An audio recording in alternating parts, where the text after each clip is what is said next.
you take a look at BYU, metrics say lead offense, lead defense. Have you been sleeping much? Well, I'm out of breath right now because I forgot I had a press conference.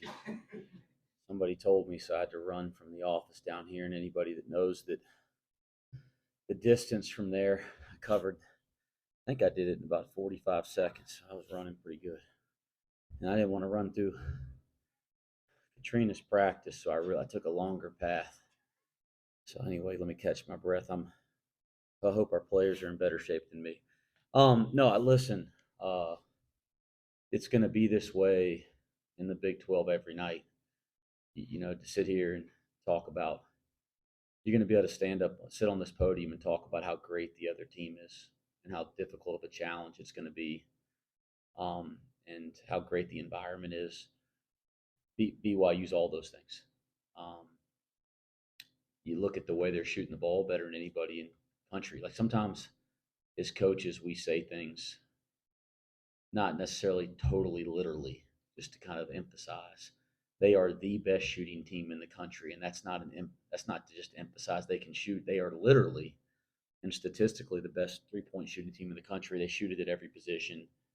Their ball movement is phenomenal. They're great in transition. You look at the runs they put on people.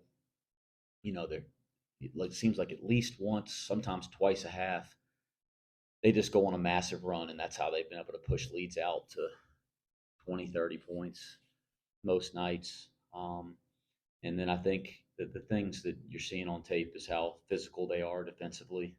They're old, they're tough, their rebounding numbers jump off the page, and then you watch them, they really crash the offensive glass. And again, physical, old, tough. So they're a really good basketball team. And again, I think this will be a theme all year, is we're going to be facing really good basketball clubs night in, night out in this league. And BYU's one of the best teams in the country, top 10 team in America right now. I've heard the environment is out of this world. Uh, have never been there, haven't experienced it, but everybody says it's one of the most underrated venues in college basketball. So we'll do our job to prepare this week. I'm going to get it out of the way. You have two guys that can probably help you if you're able. That's there. And he's actually played in that gym, obviously. Yeah, so Aziz has been working back in again. Uh, wouldn't say he's 100%. Hasn't finished the practice yet, but he's been working back in this week. So that's a good sign moving forward. Uh, CJ's still shut down.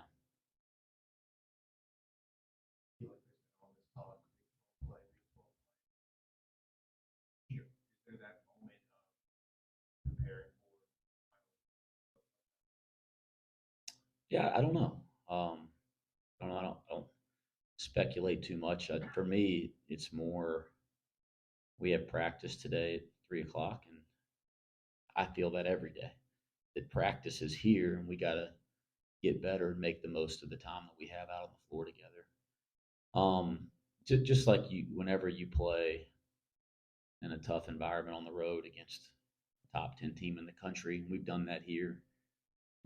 There's some added energy that you can feel around you or within the team.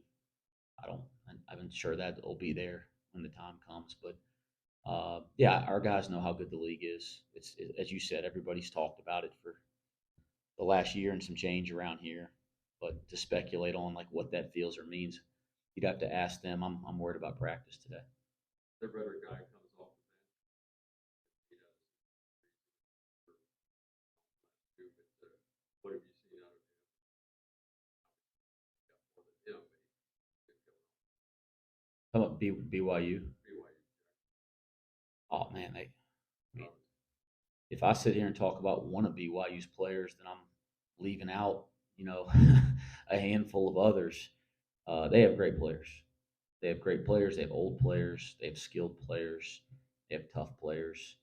We have our hands full across the scouting report. Like talking about one guy, I think, especially 5 days or so before the game, I think would be a mistake. I know you're going to give me. I know you're going to give me one game at a time, but the first 6 games of this conference schedule I don't know. Okay. When I honestly say I couldn't recount to you if you told me my life depended on it. I couldn't tell you our next 6 games. I mean, I've obviously at some point I looked at it, but I don't know. I know that we play BYU Saturday, and I know we play Texas at home Tuesday, and I will not worry about Texas until the buzzer sounds against BYU, and I could not tell you who is after that. I just know this: it's somebody really damn good because this league is really damn good. First six, you go at BYU, at Baylor, at Kansas, Texas. But that's why you get into this league, right? Like that's what you want. Sure, And I mean, you have to do it. yeah. Are you making a statement or asking a question? I was trying, but then you said you don't know who you play outside of. No, I just think that like when you, of course, we broke the schedule down, we got it back in the fall, but you could throw it into a hat and dump it on the table and organize it any way you want. Every couple of days, you got a big challenge. So to get too caught up in what's going to happen beyond today or the team we're preparing for today, I think is a massive mistake. That there's as a from the media standpoint or people that are analyzing it, you could go, oh well, this team's a top 5 team in the country. This team's a top 10 team. Those are the hardest games. There is not one game left on our regular season schedule that's not an extremely difficult game, regardless of where that team is metrically. Every team in this league is very, very good. So worried about who and where. I mean, there doesn't matter who and where. It's all going to be a challenge, but one that you embrace, one that you're excited for. Um, as long as we do the right things to prepare and work every day. And that's where my head is on a Tuesday. Is it Tuesday or Wednesday? What is it? On a yes, lose track of days. On a Tuesday in early January with a week without games, my head is on practice today. And I know that's not fun for you guys. I try to be really open to you guys. I'm being honest and open today. My head is on getting better in practice today. And yes, I do know that the Big 12 is going to be difficult and it's a difficult schedule for sure. You guys are 11-2 coming off of non-conference slate, and obviously dropped the two most difficult games on your schedule so far. As a staff, is it easier for you guys to kind of drill in on things and hammer things home when you definitively show your players, hey, we didn't do these things correctly in these big games, and we're only going to be really facing big game scenarios, so it's the rest of the way, so it's time to kind of lock in.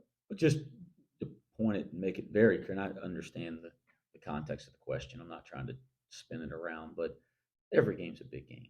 I mean, Evansville in here a couple nights ago was a big game. The next game on your schedule is always the biggest game to me.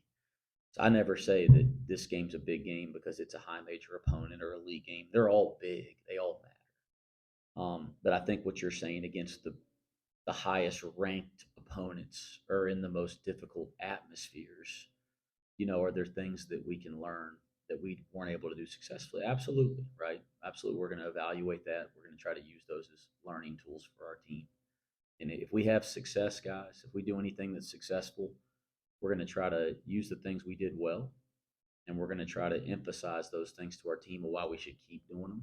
If we have success, there's going to be some things we didn't do well. We're going to try to get them to believe we need to fix those, even though we won. If we lose, it's the exact same approach, just with a little bit different of a feeling after the game is over. So, yeah, we're trying to learn from the games we won. Those 11 games we won, we're trying to learn. And those 2 games we lost, we're trying to learn and emphasize the things we did well and learn from the things we didn't. And that approach will be consistent all the time, regardless of the time of year or team or league or anything like that. If any of your teams before made that effort to have what have you kind of made a concerted effort? How do you address them in those kind of situations? I guess I was just saying that over the years, I've tried to mature a little bit. We're always telling our players we want them to grow up and have a better perspective and mindset. And I think as coaches, we got to listen to our own advice.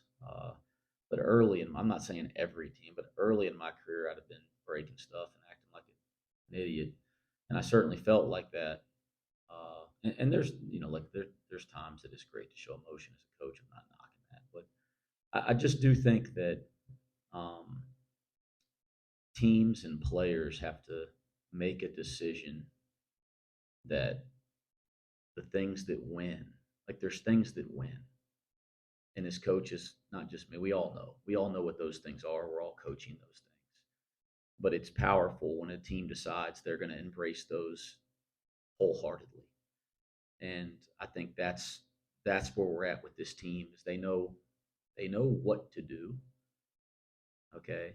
We got to make sure we're doing it consistently and at the highest possible level to the highest standard all the time. And we're not gonna. I'm not putting myself off the hook as a coach. Like we're gonna come in and demand that every single day. We're gonna emphasize that every day. But it gets really powerful when the guys on the team decide that they're gonna embrace it to the same degree, and we're working through that right now. Not in a way that they're resisting it, but they haven't. It hasn't clicked yet with this group that we are going to be about the winning stuff every single second, all the time. They work hard, but there's a difference between working hard and embracing the little details that really win. And again, I hopefully Evansville was a light bulb moment for them, where hey, when we actually had the right approach and played with some activity and energy, tried to get after loose balls, we're alive a little bit out there. We can be a good team, and when we don't, we're not a very good team. And we're trying to get this group to understand you have to be that way all the time. You can't turn the light switch on and off. Good morning. You were in Utah in March, so 2 time zones, elevation, all that stuff. Anything that you do different this time? You can ask Mike. I can tell you that he's like a mad scientist. I mean, he's always doing something to prepare our guys physically. One of the great um, aspects to having him as your strength coach is you don't have to get involved in it. Like with Mike Rayfeld, and I'll never. Mick Cronin told me this about him, and it was so true. With Mike Rayfeld, you can just not worry about strength and conditioning as the head coach because you know it's being done at the highest possible standard, and that's true. So I'm sure that Mike is doing something to prepare our guys for whatever they have to be ready for physical this week. I don't get involved in it because that's how good I think he is. I don't have to. Understanding that every practice is closer to perfect, but with the gauntlet that's coming up in Big 12, how high level of competition is. What's the number one thing that your team?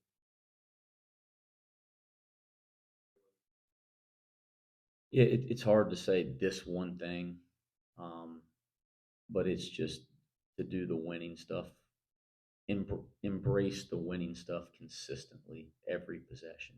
Doesn't mean you're going to win every possession.